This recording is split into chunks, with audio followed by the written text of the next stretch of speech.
स्वागत है mind vault audio book पर। कभी कभी ऐसा लगता है न कि जिंदगी बस कट रही है, जी नहीं रहे हम, बस एक कोहरे में चल रहे हैं जहां न रास्ता साफ है और न ही मंजिल का पता। आर्यन की हालत भी कुछ ऐसी ही थी। रोज सुबह जब उसका अलार्म बजता तो वो उसे एक दुश्मन की तरह देखता। 5 मिनट और, बस 5 मिनट और, यही उसकी रोज की कहानी थी। फिर वही हड़बड़ी, वही ठंडा नाश्ता और वही ऑफिस की घिसी पिटी जिंदगी। उसे लगता था कि शायद उसकी किस्मत ही खराब है या शायद दुनिया उसके खिलाफ है। वो हमेशा सोचता कि काश उसकी लॉटरी लग जाए या कोई चमत्कार हो जाए जो उसकी पूरी दुनिया बदल दे। उसे लगता था कि खुशी और कामयाबी बाहर से आती है, किसी इत्तेफाक की तरह। पर हकीकत तो ये थी कि आर्यन अपनी ही फिल्म का एक ऐसा दर्शक बन गया था जिसे अपनी ही कहानी पसंद नहीं आ रही थी। वो भूल गया था कि अपनी जिंदगी की फिल्म का डायरेक्टर, राइटर और मेन एक्टर वो खुद है। एक शाम आर्यन अपने अपार्टमेंट की बालकनी में बैठा था।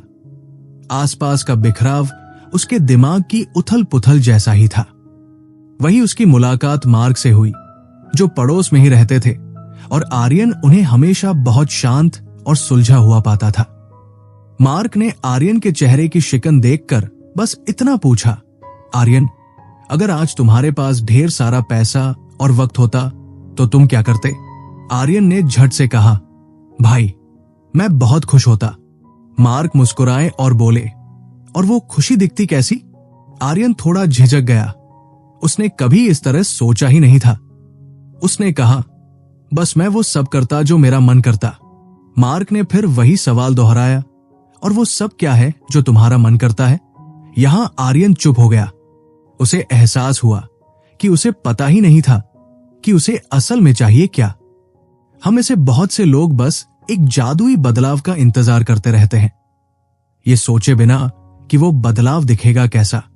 हम चाहते हैं कि सब ठीक हो जाए, पर हमें ये नहीं पता होता कि ठीक होने का मतलब क्या है। मार्क ने आर्यन के कंधे पर हाथ रखा और कहा, देखो दोस्त, तुम्हारी जिंदगी वैसी ही है जैसी तुमने चुनी है। यह सुनकर आर्यन को थोड़ा बुरा लगा। उसने सोचा, मैंने ये तंगी और ये तनाव कब चुना? पर मार्क की बात में एक कड़वा सच था। हम अपनी जिंदगी हर पल अपने विचारों, अपनी मान्यताओं और अपनी उम्मीदों से बनाते हैं। हमारा दिमाग इतना पावरफुल है कि हम जो मांगते हैं वो हमें दे देता है। दिक्कत यह है कि अक्सर हम अनजाने में वही मांग रहे होते हैं जो हमें नहीं चाहिए। आर्यन को लगने लगा था कि उसकी परेशानियों की वजह उसका बॉस है, ट्रैफिक है या देश की इकोनॉमी है। पर मार्क ने उसे समझाया कि जिस दिन हम दूसरों को दोष देना बंद कर देते हैं, उसी दिन से सब कुछ बदलना शुरू हो जाता है। जिंदगी की पूरी जिम्मेदारी लेना थोड़ा डरावना लग सकता है, क्योंकि अब हमारे पास बहाना बनाने के लिए कोई नहीं बचता। पर यही वो पल है जब असली ताकत हमारे हाथ में आती है। अगर परेशानी बाहर है तो समाधान भी बाहर ही होगा, और बाहर की चीजों पर हमारा कंट्रोल नहीं है। लेकिन अगर हम खुद को उस परेशानी का हिस्सा मान ले तो हम समाधान का हिस्सा भी बन सकते हैं। आर्यन ने धीरे धीरे समझना शुरू किया कि जिम्मेदारी लेने का मतलब खुद को कोसना नहीं है, बल्कि ये मानना है कि मेरे पास अपनी प्रतिक्रिया चुनने की आजादी है। मार्क ने उसे विक्टर फ्रैंकल की कहानी सुनाई, जिन्होंने कंसंट्रेशन कैंप की उन भयानक परिस्थितियों में भी एक ऐसी आजादी ढूंढ ली थी जिसे कोई उनसे छीन नहीं सकता था। वो थी अपनी सोच चुनने की आजादी। आर्यन को एहसास हुआ कि भले ही वो बाहर के हालात नहीं बदल सकता, पर वो ये तो चुन सकता है कि वो उन हालात को खुद पर कैसे असर करने देगा। ये एक चॉइस है। आर्यन, तुम सेहतमंद होना चाहते हो तो खाने और कसरत के बेहतर चुनाव करो। तुम कामयाब होना चाहते हो तो ये चुनो कि तुम किन लोगों के साथ बैठते हो और क्या पढ़ते हो। कोई बहाना नहीं चलेगा। मार्क ने आर्यन को एक चैलेंज दिया, बस 30 दिन, सिर्फ 30 दिन सचेत होकर अपनी आदतों पर काम करो। आदतों को बदलना पहाड़ तोड़ने जैसा नहीं है, बस छोटे छोटे कदम रोजाना उठाने हैं। जैसे एक कमजोर मांसपेशी को जिम जाकर मजबूत किया जाता है, वैसे ही अपनी इच्छा शक्ति यानी विल पावर को भी छोटे छोटे वादों को पूरा करके मजबूत किया जा सकता है।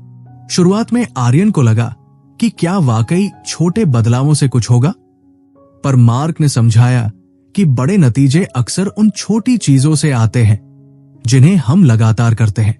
अगर तुम सुबह 6 बजे दौड़ने जाना चाहते हो और उठ नहीं पा रहे, तो बस उस एहसास को विजुलाइज करो जो तुम्हें दौड़ने के बाद मिलेगा।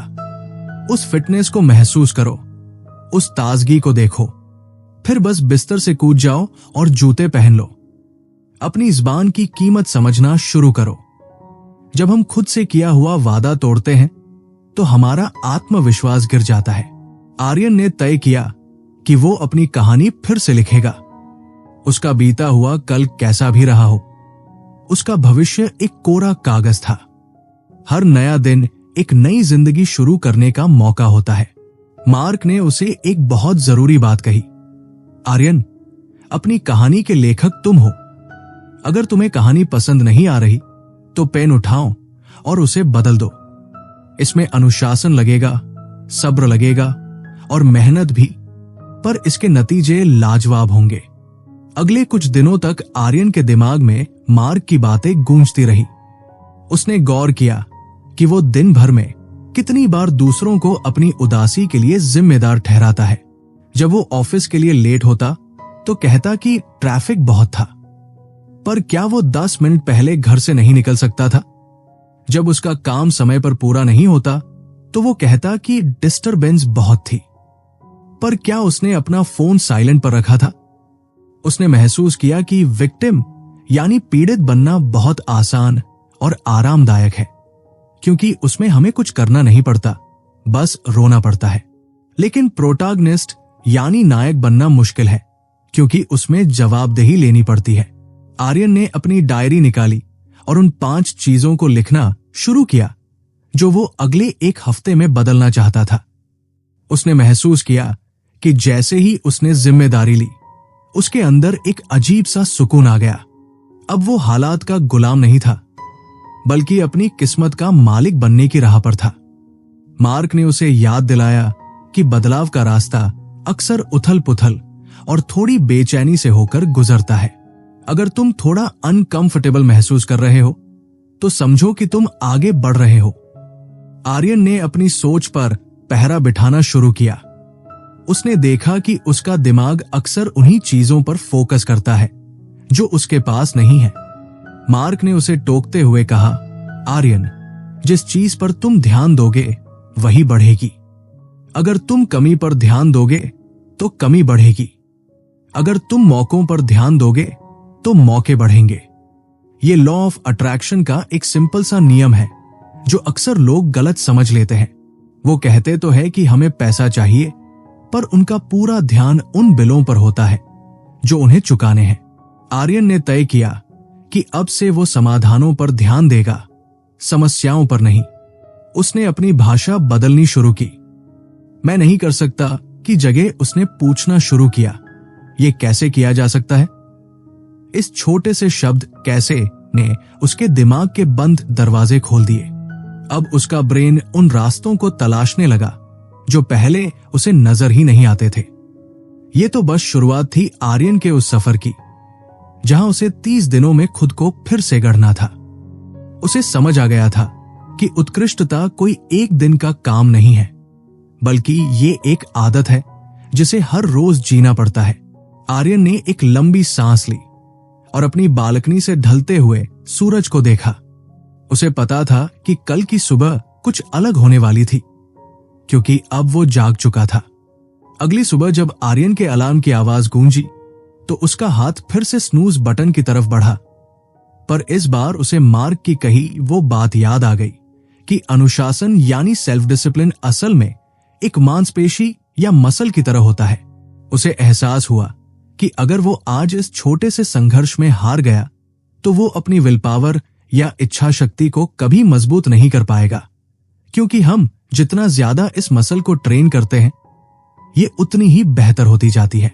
उसने आंखें मली और खुद से कहा कि आज का ये निर्णय ही उसकी आने वाली जिंदगी की बुनियाद बनेगा, क्योंकि सफलता और खुशी का रास्ता हमारी इच्छा शक्ति और प्रतिबद्धता यानी कमिटमेंट से गहराई से जुड़ा होता है। वो बिस्तर से उठा और उसने खिड़की से बाहर देखा, जहां अभी भी अंधेरा था, पर उसने महसूस किया कि उसका खुद से किया गया ये वादा ही उसे उस कोहरे से बाहर निकालेगा जिसने उसे सालों से घेर रखा था। उसे याद आया कि मार्क ने कहा था कि अगर अनुशासन अभी कमजोर है तो छोटे और पहुंचने योग्य लक्ष्य तय करके शुरुआत करनी चाहिए। इसलिए उसने बस 15 मिनट की सैर का लक्ष्य रखा, जो उसे बहुत आसान लगा, और यही उसकी जीत की पहली सीढ़ी थी। बाहर की ठंडी हवा ने उसके चेहरे को छुआ तो उसे लगा जैसे वो अपनी पुरानी कहानी को पीछे छोड़ रहा है और एक नया अध्याय शुरू कर रहा है। उसने सोचा कि उसकी पुरानी कहानी में वो हमेशा एक ऐसा इंसान था जो चीजों को अधूरा छोड़ देता था, पर आज वो अपनी पहचान खुद चुन रहा था। मार्क ने उसे बताया था कि हमारा बीता हुआ कल चाहे कैसा भी रहा हो, हमारा भविष्य एक साफ चादर की तरह है जहां हम खुद को फिर से गढ़ सकते हैं। चलते चलते आर्यन को जोसेफ पेप गार्डियोला की वो बात याद आई जो मार्क ने साझा की थी कि हम खिताबों का वादा नहीं कर सकते, पर हम प्रयास और निरंतरता का वादा जरूर कर सकते हैं।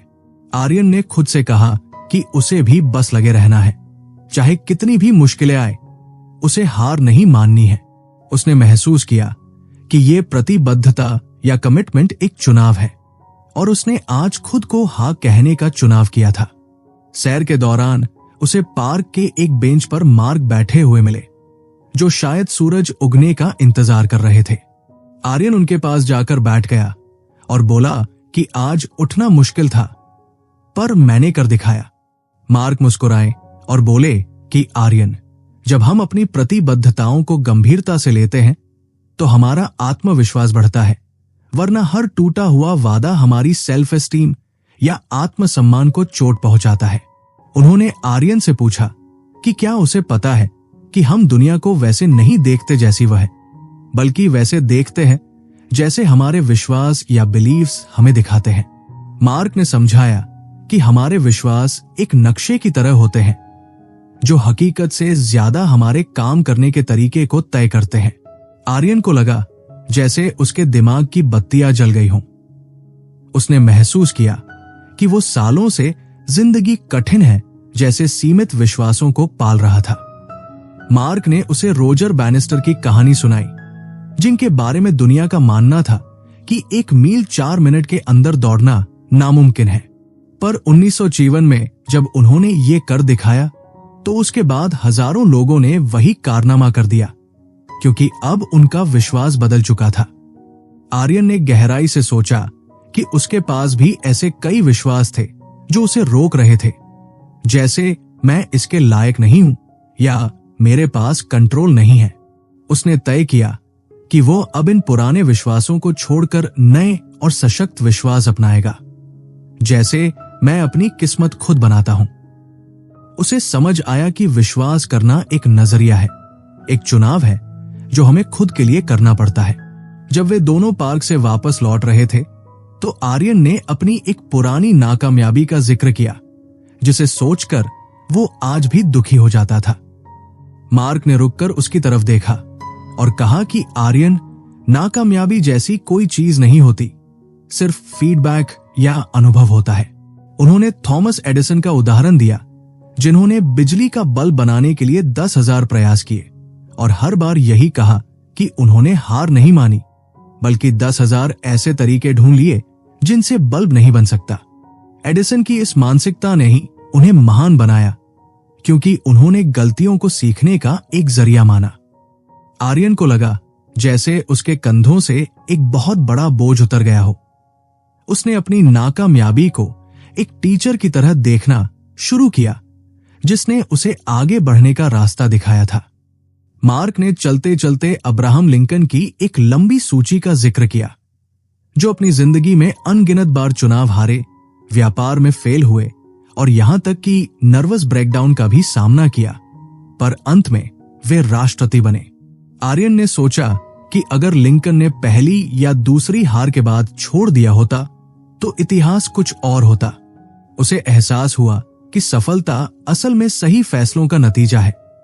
सही फैसले अनुभव से आते हैं और अनुभव अक्सर गलत फैसलों से ही मिलता है। उसने महसूस किया कि अब तक वो फेल होने से डरता था, इसलिए उसने कभी बड़े कदम नहीं उठाए। पर अब वो एडिसन मेंटालिटी अपनाना चाहता था, जहां हर मुश्किल उसे उसके लक्ष्य के करीब ले जाए। वापस अपने घर पहुंचकर आर्यन ने अपनी डायरी में लिखा कि नजरिया ही सब कुछ होता है। शेक्सपियर ने भी कहा था कि कुछ भी अच्छा या बुरा नहीं होता, हमारी सोच ही उसे वैसा बनाती है। आर्यन ने गौर किया कि कैसे मार्क ने उसे रिफ्रेमिंग करना सिखाया था। जहां मैं फेल हो गया की जगह मैंने बहुत कुछ सीखा कहना ज्यादा ताकत देता है। उसने खुद से वादा किया कि वो अब अपनी समस्याओं को समस्याओं की तरह नहीं, बल्कि चुनौतियों या मौकों की तरह देखेगा। वो समझ गया था कि जिंदगी पलों की एक जंजीर है और ये उस पर निर्भर करता है कि वो हर पल को कैसे जीता है। आर्यन ने खिड़की से बाहर देखा। अब सूरज पूरी तरह निकल चुका था और उसकी किरणें उसके कमरे को रोशन कर रही थी। उसे याद आया कि मार्क ने कहा था कि सुबह के शुरुआती पलों में एक विशेष ऊर्जा होती है जो पूरे दिन को प्रभावित करती है। वो अब पहले जैसा आर्यन नहीं था जो हड़बड़ी में दिन शुरू करता था। आज उसने खुद के लिए वक्त निकाला था और शांत होकर अपनी प्राथमिकताओं पर विचार किया था। उसने महसूस किया कि जैसे जैसे वो अपने विचारों को बदल रहा था, उसके आसपास की परिस्थितियां भी बदलने लगी थी। उसने अपनी डायरी में लिखा कि उसे अब बस उन चीजों पर फोकस करना है जो उसे चाहिए, उन पर नहीं जो उसके पास नहीं है। उसे एहसास हुआ कि उसकी ऊर्जा वही बहेगी जहां उसका ध्यान होगा। शाम को ऑफिस से लौटते वक्त आर्यन के साथ एक ऐसी घटना हुई जिसने उसके नए नजरिए की परीक्षा ली। उसका एक प्रोजेक्ट क्लाइंट ने रिजेक्ट कर दिया था, जिसे सुनकर पहले वाला आर्यन शायद टूट जाता या अपने बॉस को दोष देने लगता। पर इस बार उसने अपनी डायरी में मार्क की लिखी वो बात याद की कि अस्वीकृति या रिजेक्शन सिर्फ एक शब्द है और हमें इसे व्यक्तिगत तौर पर नहीं लेना चाहिए। उसने सोचा कि अगर सिल्वेस्टर स्टालोन ने 70 बार रिजेक्ट होने के बाद हार मान ली होती तो रॉकी जैसी फिल्म कभी नहीं बनती। या अगर जेके रोलिंग ने 12 बार मना किए जाने के बाद हैरी पॉटर लिखना छोड़ दिया होता तो दुनिया एक महान कहानी से वंचित रह जाती। आर्यन ने गहरी सांस ली और अपने मन में कहा नेक्स्ट, और अगले क्लाइंट की तैयारी में जुट गया। रात को सोने से पहले उसने मार्क की बताई वो बात याद की कि दिन का आखिरी आधा घंटा बहुत कीमती होता है, क्योंकि उस समय हमारा अवचेतन मन या सबकॉन्शियस बहुत संवेदनशील होता है। उसने टीवी और न्यूज से दूर रहकर कुछ प्रेरणादायक पढ़ा और अपने दिन के उन छोटे छोटे पलों को याद किया जिनके लिए वो आभारी था। उसने महसूस किया कि जैसे जैसे वो आभार व्यक्त कर रहा था, उसका तनाव कम हो रहा था और उसे एक गहरी शांति महसूस हो रही थी। उसने अपनी आंखें बंद की और कल के अपने आदर्श दिन की कल्पना की, जैसे वो पहले से ही उसे जी रहा हो। उसे अब समझ आ गया था कि वो कोई तिनका नहीं है जो लहरों के साथ बह रहा है, बल्कि वो खुद एक लहर है जो अपनी मंजिल की ओर बढ़ रही है। आर्यन के चेहरे पर एक हल्की मुस्कान थी, क्योंकि उसने आज न केवल अपने दिन को जीता था, बल्कि अपनी आने वाली नई जिंदगी का एक और पत्थर रख दिया था। 15 मिनट की वो सैर अब एक बड़ी क्रांति की शुरुआत लग रही थी और उसे पूरा विश्वास था कि वो 30 दिनों का ये सफर पूरा करके ही दम लेगा। अगले कुछ दिनों में आर्यन ने महसूस किया कि जैसे जैसे वो अपनी आदतों को बदल रहा था, उसकी जिंदगी के कुछ पुराने धर्रे उसे पीछे खींचने की कोशिश कर रहे थे।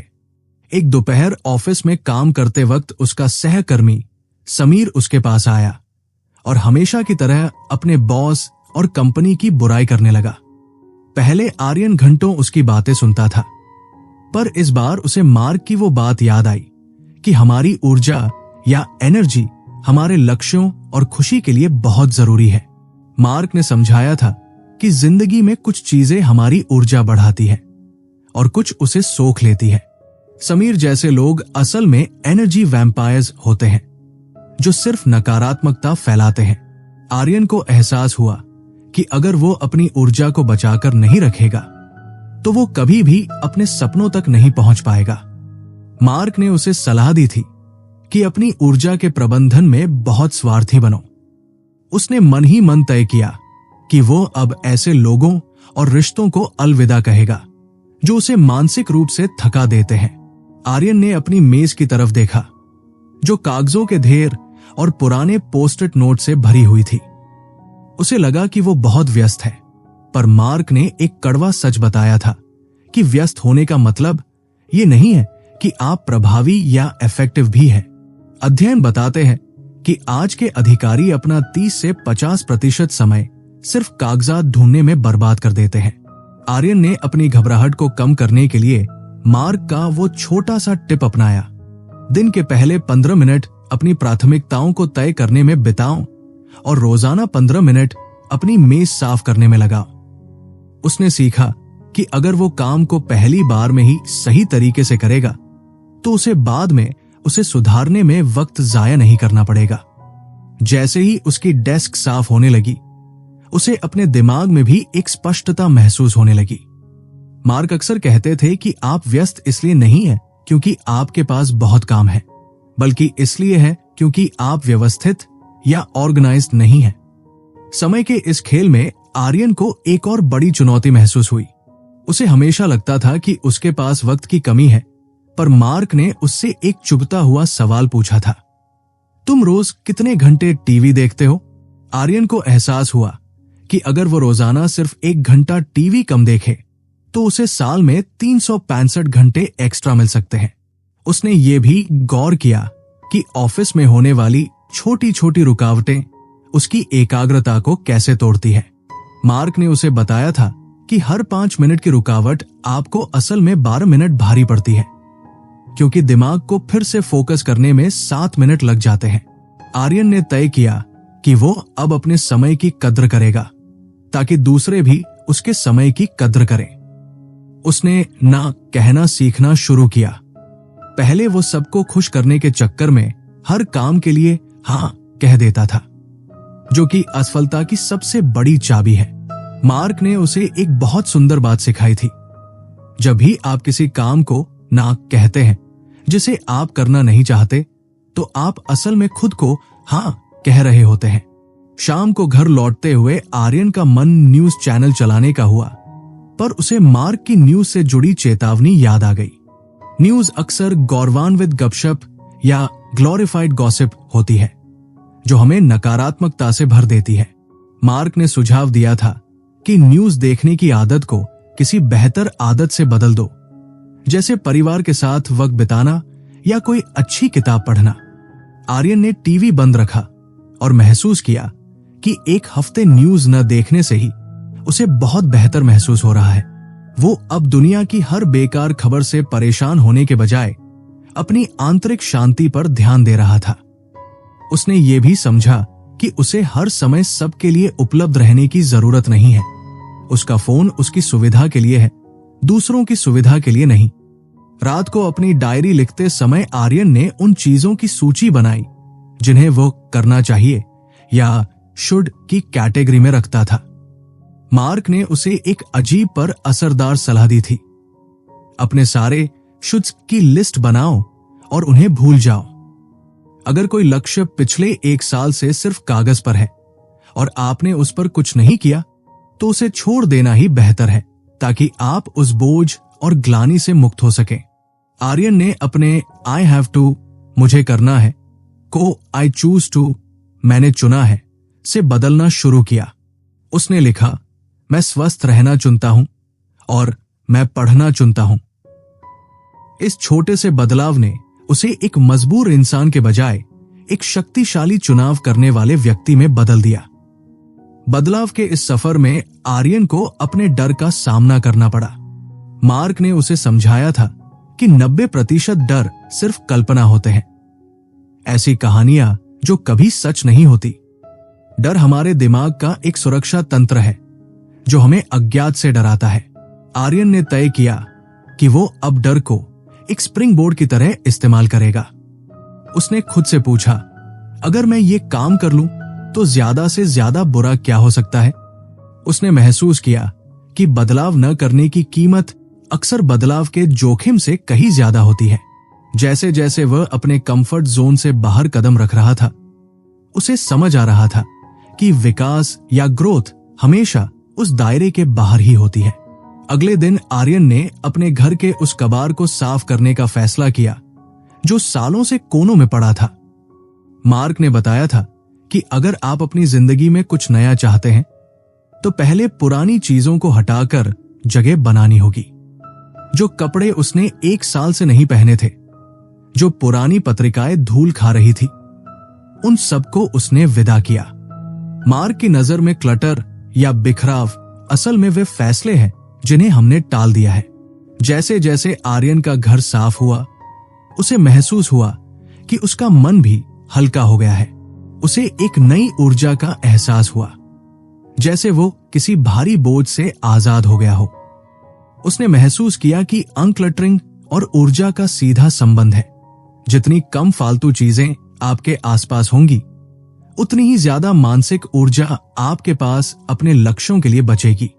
आर्यन ने अब अपनी सुबह और रात के पलों को और भी ज्यादा पवित्र बनाना शुरू किया। वो जानता था कि सोकर उठने के बाद के 30 मिनट और सोने से पहले के 30 मिनट सबसे महत्वपूर्ण होते हैं, क्योंकि तब हमारा अवचेतन मन बहुत ग्रहणशील होता है।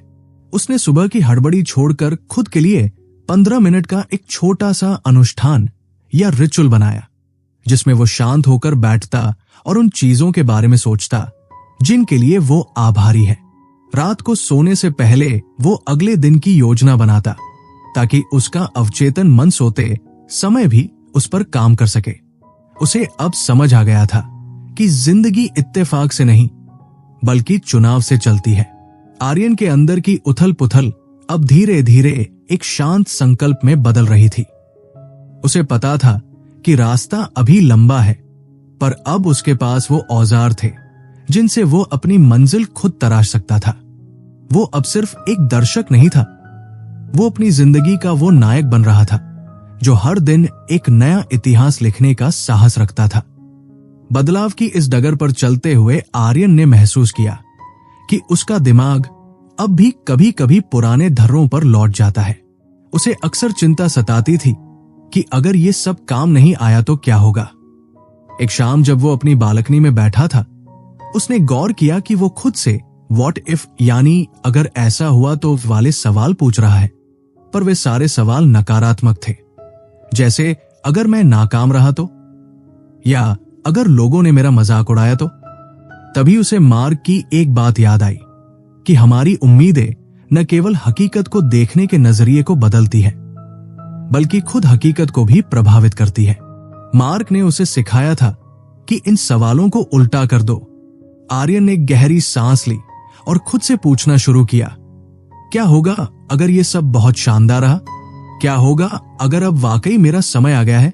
इस एक छोटे से बदलाव ने उसकी पूरी एनर्जी और उसके अंदर चल रहे संवाद को बदल दिया, जिससे उसका डर और चिंता कम होने लगे और उसे एक नई शांति महसूस हुई।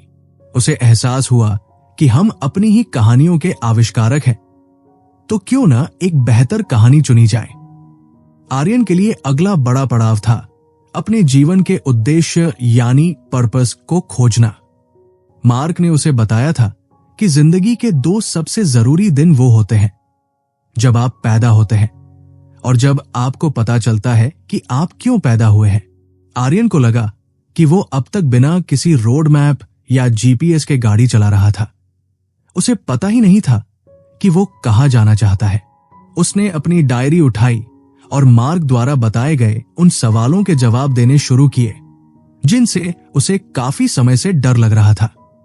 उसने खुद से पूछा कि वो ऐसा क्या काम है जिसे करते हुए उसे समय का पता ही नहीं चलता और जिसमें उसे वाकई जिंदा होने का एहसास होता है।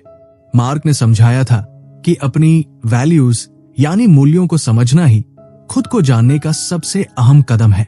जब आपके लक्ष्य आपके मूल्यों के साथ मेल खाते हैं तो सफलता का रास्ता आसान हो जाता है।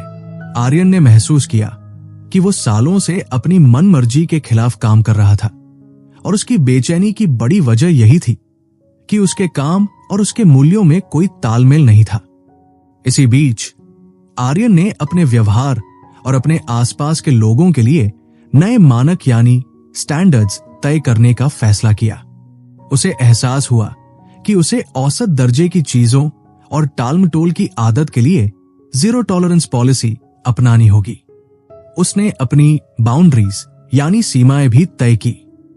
एक दिन ऑफिस में जब उसके एक साथी ने उसे बीच में टोकते हुए ऊंची आवाज में बात की, तो आर्यन ने बिना गुस्सा हुए शांति से कहा, मुझे आपका इस लहजे में बात करना पसंद नहीं आया, कृपया मुझसे सम्मान से बात करें।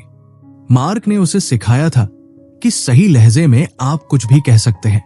उसे खुद को ऊंचे मानकों पर रखना था और दूसरों को भी ये सिखाना था कि वे उसके साथ कैसा व्यवहार करें। उसने तय किया कि वो अब अपनी किसी भी परेशानी को लेकर रोएगा नहीं, क्योंकि शिकायत करना एक जहर की तरह है जो सिर्फ आत्महत्या को बढ़ावा देता है।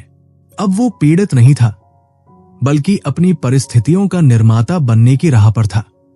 अपनी मानसिक शांति को और गहरा करने के लिए आर्यन ने हर दिन प्रकृति के साथ समय बिताना और सैर करना शुरू किया। उसे पता चला कि रोजाना टहलने से न केवल शरीर को आराम मिलता है, बल्कि रचनात्मक सोच में भी सुधार होता है। उन लंबी सैर के दौरान वो अपनी पुरानी यादों और बीते हुए कल के बोझ को छोड़ने का अभ्यास करता था। मार्क की आवाज उसके कानों में गूंजती थी कि अतीत में बिताया गया हर एक पल आपके वर्तमान और भविष्य से चुराया गया समय है। आर्यन ने उन सारी बातों से नाता तोड़ना शुरू किया जो अब उसके बस में नहीं थी, और अपना पूरा ध्यान इस बात पर लगाया कि वो आने वाले समय में क्या बेहतर कर सकता है। उसे समझ आ गया कि अतीत को पूरा करना बहुत जरूरी है ताकि वो आजाद होकर वर्तमान का आनंद ले सके। आर्यन ने अपनी आदतों में एटीट्यूड ऑफ ग्रैटिट्यूड यानी आभार व्यक्त करने के नजरिए को भी शामिल किया। मार्क ने उसे सलाह दी थी कि जो कुछ भी तुम्हारे पास है उसके लिए शुक्रगुजार रहो, क्योंकि अगर तुम कमी पर ध्यान दोगे तो तुम्हारे पास कभी कुछ पर्याप्त नहीं होगा। आर्यन ने रोजाना रात को सोने से पहले अपनी डायरी में ऐसी 3 से 5 चीजें लिखना शुरू किया जिनके लिए वो उस दिन आभारी था। धीरे धीरे उसे महसूस हुआ कि आभार व्यक्त करना ऊर्जा से भर देने वाला एक ऐसा अभ्यास है जो गुस्से और ईर्ष्या जैसी भावनाओं का सबसे बढ़िया तोड़ है। वो अब इत्तेफाक का इंतजार नहीं कर रहा था, बल्कि अपनी खुशियों को खुद संजो रहा था। इसके साथ ही आर्यन ने विजुअलाइजेशन यानी कल्पना की शक्ति का उपयोग करना शुरू किया। मार्क ने बताया था कि हमारा अवचेतन मन हकीकत और कल्पना के बीच फर्क नहीं कर सकता अगर हम उसे पूरे इमोशन और डिटेल के साथ महसूस करें। आर्यन रोजाना सुबह और शाम 15 मिनट आंखें बंद करके खुद को अपने लक्ष्यों को हासिल करते हुए देखता था। वो उस सफलता को महसूस करता, उसे अपनी आंखों से देखता और उन ध्वनियों को सुनता जो उसे अपनी मंजिल पर मिलने वाली थी। उसने अपने कमरे में एक विजन बोर्ड भी लगाया जहां उसने अपने सपनों की तस्वीरें लगा रखी थी ताकि वो रोजाना उनसे जुड़ा रहे। उसे समझ आने लगा था कि सफलता केवल मेहनत से नहीं, बल्कि एक साफ नजारे और अटूट विश्वास से भी आती है। आर्यन अब अपनी पुरानी पहचान को पूरी तरह पीछे छोड़ चुका था और हर गुजरते दिन के साथ वो उस इंसान के करीब पहुंच रहा था जो वो हमेशा से बनना चाहता था। माइंड वॉल्ट ऑडियो बुक पर आर्यन का ये सफर अब एक ऐसे मोड़ पर था जहां उसे अपनी अंदरूनी ताकत का असली अंदाजा होने लगा था। उस दोपहर ऑफिस में आर्यन के डेस्क पर 5 अलग अलग काम खुले हुए थे। वो एक साथ ईमेल लिख रहा था, फोन पर बात कर रहा था और बीच बीच में अपनी प्रेजेंटेशन भी देख रहा था। उसे लग रहा था कि वो बहुत प्रोडक्टिव है, पर हकीकत में उसका दिमाग बुरी तरह थका हुआ महसूस कर रहा था। तभी मार्क उसके केबिन के पास से गुजरे और उसे इस तरह जूझते देख मुस्कुराए। उन्होंने कहा, आर्यन, क्या तुम्हें पता है कि मल्टीटास्किंग असल में एक बहुत बड़ा झूठ है? हम सोचते हैं कि हम एक साथ कई काम कर रहे हैं, पर असल में हम बस एक काम से दूसरे काम पर स्विच कर रहे होते हैं, जिससे हमारा समय बर्बाद होता है और हम पहले से धीमे और सुनने में बुरा लग सकता है पर थोड़े डंबर यानी कम बुद्धिमान हो जाते हैं।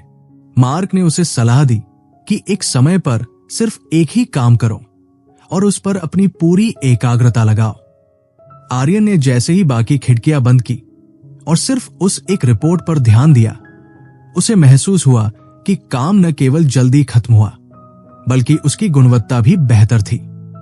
शाम को घर लौटते समय आर्यन अपनी डिजिटल जिंदगी के बिखराव के बारे में सोचने लगा।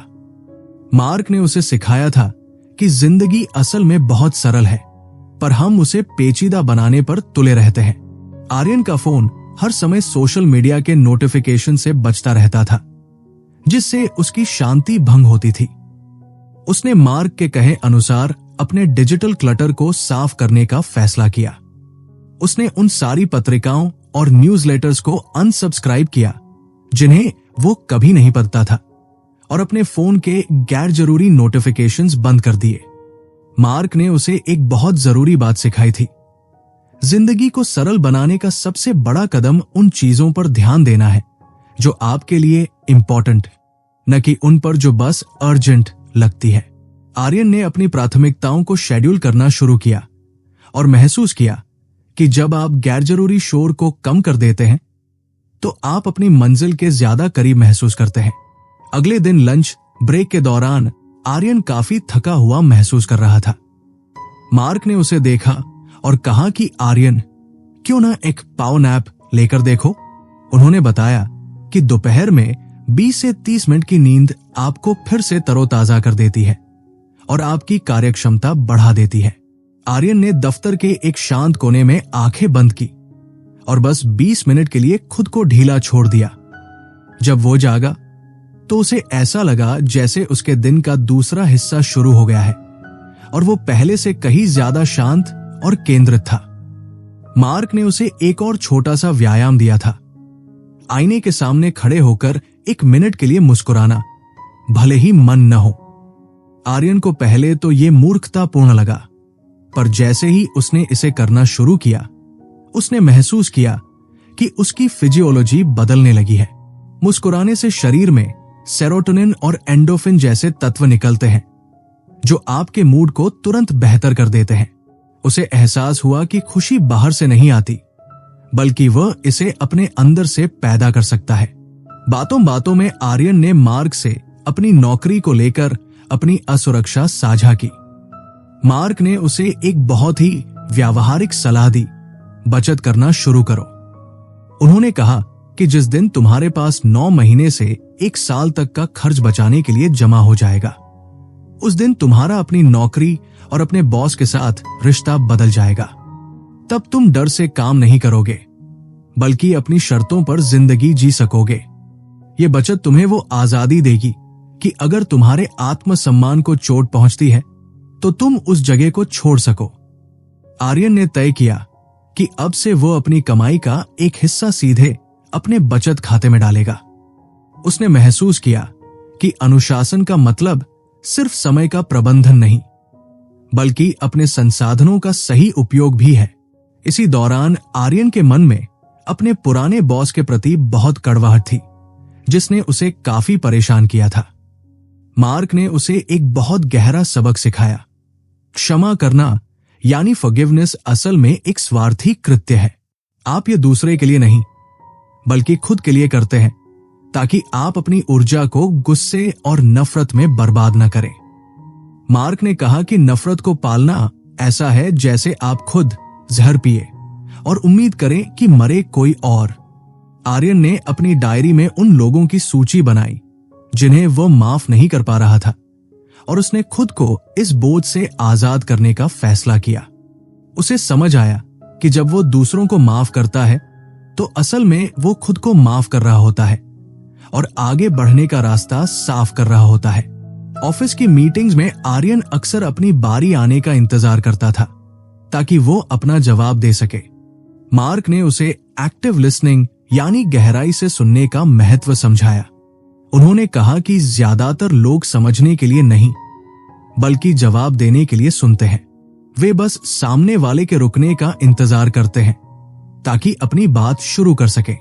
आर्यन ने अब लोगों को पूरी तरह सुनना शुरू किया, बिना उन्हें बीच में टोके। उसने गौर किया कि जब वो कम बोलता और ज्यादा सुनता तो लोग उसे ज्यादा पसंद करने लगे और उसे समाधान भी जल्दी मिलने लगे। मार्क ने उसे एक और कीमती बात कही कि आर्यन, तुम दूसरों को नहीं बदल सकते, तुम बस खुद को बदल सकते हो और दुनिया के लिए एक उदाहरण बन सकते हो। दूसरों की कमियों पर ध्यान देने के बजाय खुद वो बदलाव बनो जो तुम दुनिया में देखना चाहते हो। एक दिन जब आर्यन एक नए प्रोजेक्ट को शुरू करने में हिचकिचा रहा था और कह रहा था कि मैं कोशिश करूंगा, तो मार्क ने उसे टोका।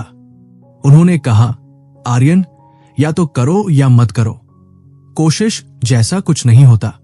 कोशिश शब्द में ही असफलता छिपी होती है। जैसे ही आप कहते हैं कि मैं कोशिश करूंगा, आप अपने दिमाग को हारने का एक रास्ता दे देते हैं।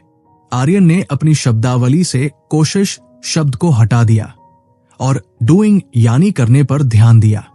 उसने महसूस किया कि जब आप पूरी निष्ठा के साथ किसी काम में जुट जाते हैं तो रास्ते अपने आप खुलने लगते हैं। वो अब हर सुबह अपने लक्ष्यों को 25 बार लिखता था ताकि उसका अवचेतन मन उन्हें पूरी तरह स्वीकार कर ले। उसे एहसास होने लगा था कि वो अब पहले जैसा आर्यन नहीं रहा जो डरा हुआ और असमंजस में रहता था। अब वो एक ऐसा इंसान बन रहा था जिसके पास स्पष्टता थी, जो अपने समय और अपनी ऊर्जा का स्वामी था। माइंड वॉल्ट ऑडियो बुक पर आर्यन का ये सफर अब अपने अंतिम पड़ाव की ओर बढ़ रहा था, जहां उसे वो आखिरी सच जानना था जो उसकी जिंदगी को हमेशा के लिए बदलने वाला था।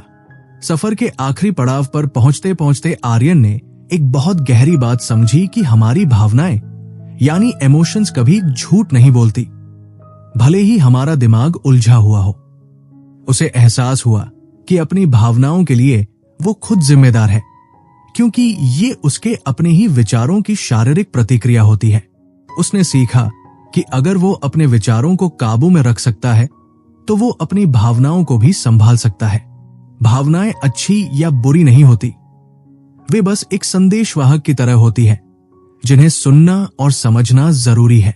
आर्यन ने अब अपनी भावनाओं से भागना छोड़कर उन्हें स्वीकार करना शुरू किया, जिससे उसे समस्याओं से उबरने में बहुत मदद मिली।